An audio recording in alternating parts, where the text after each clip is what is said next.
Đấy nha. Chọn này ra, có thấy không? Đây chọn này ra.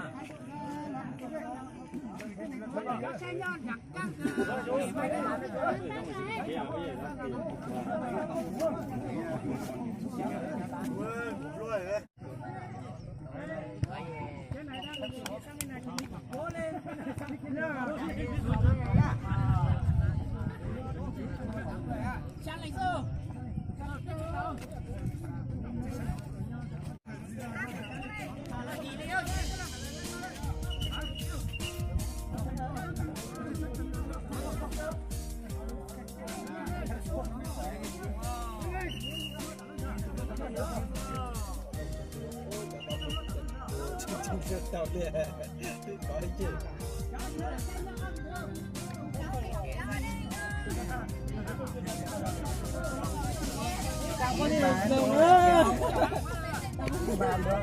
Đầu này kéo đi. Nhà đây.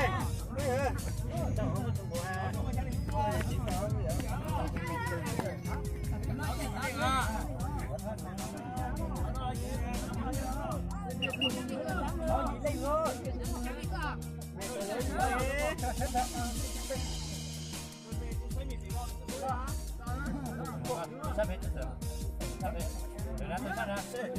Tôi sát ra.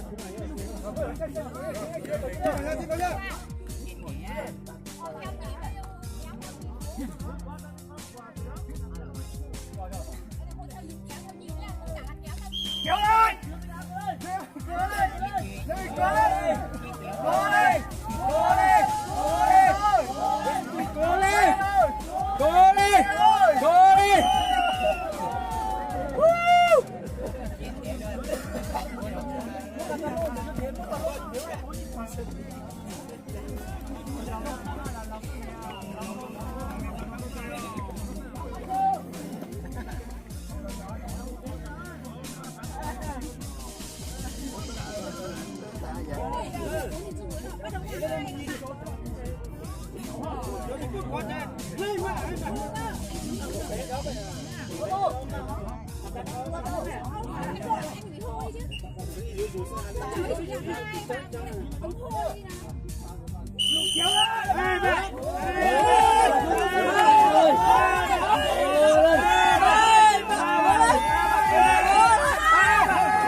Qua tụi đó tụi mày nó đè tụi qua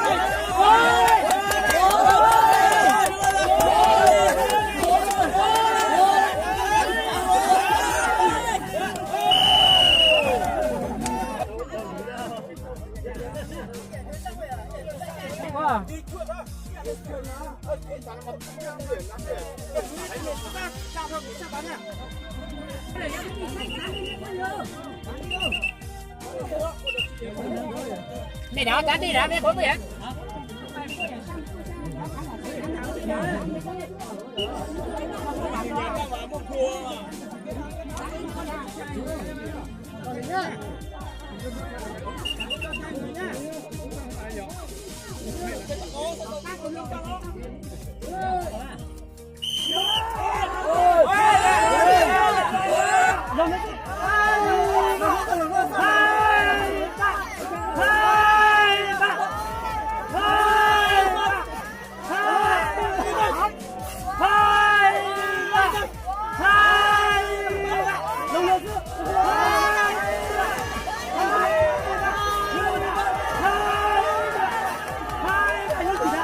Hello.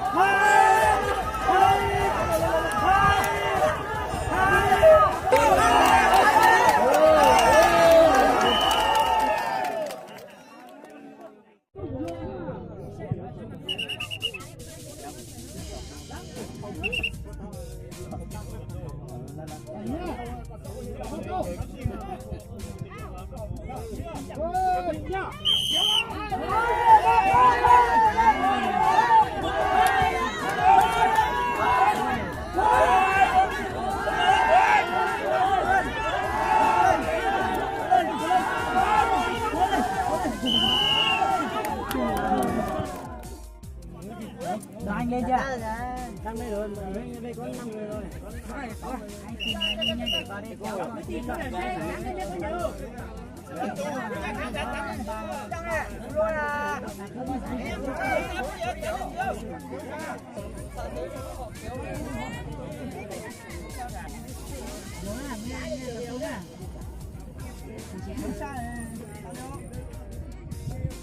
Nó chơi thằng khởi đằng sau, phải kéo ra thẳng nhá.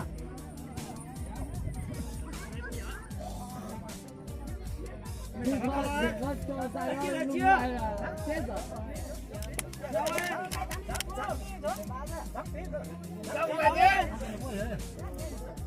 Đắp tiếng không?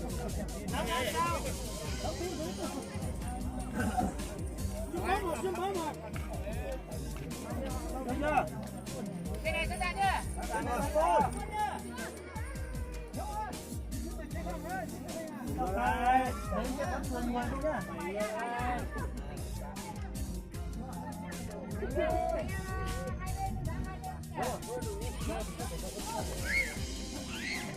Kéo đi.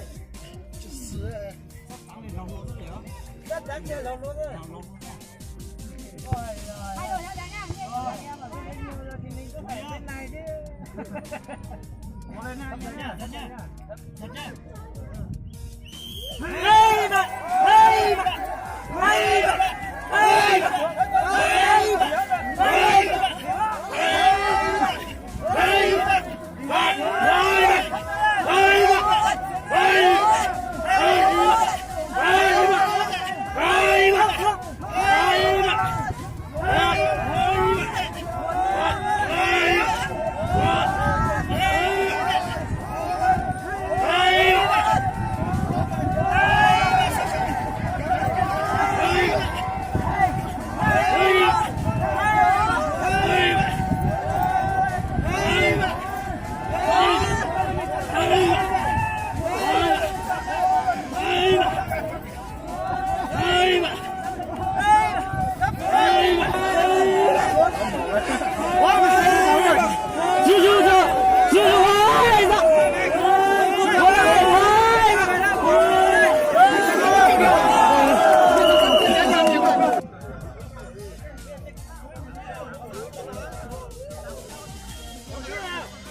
Hai đội lên lên đi.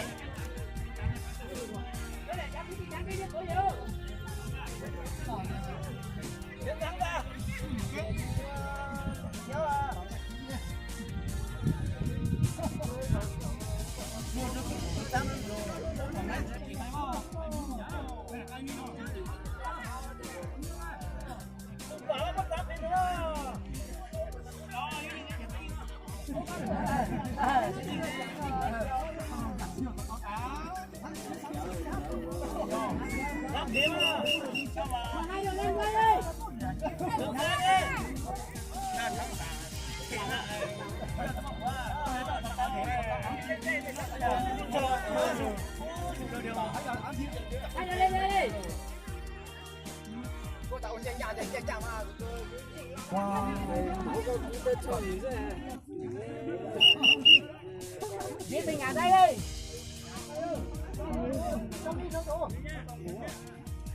Áo vô ngả một tí tí đi. Rồi. Hai đội chuẩn bị hết áo ra chưa?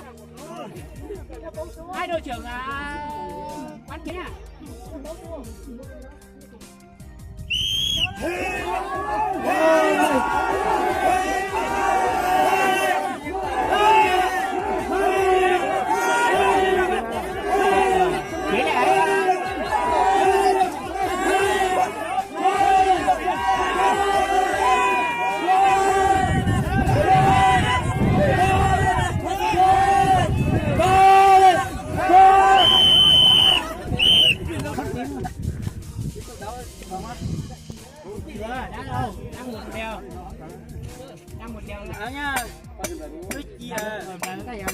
chào đà mà nhà lắm gì hả? Hai đội trưởng về đây làm gì không nào? Không cho kia bỏ đá ra đây. Kia chân lại thế đấy. Không cho kia đá nha. Chúng ta cùng bỏ đá ra đây.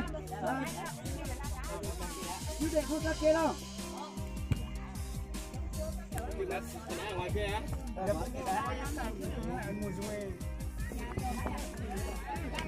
Lấy sức, kéo sức thôi.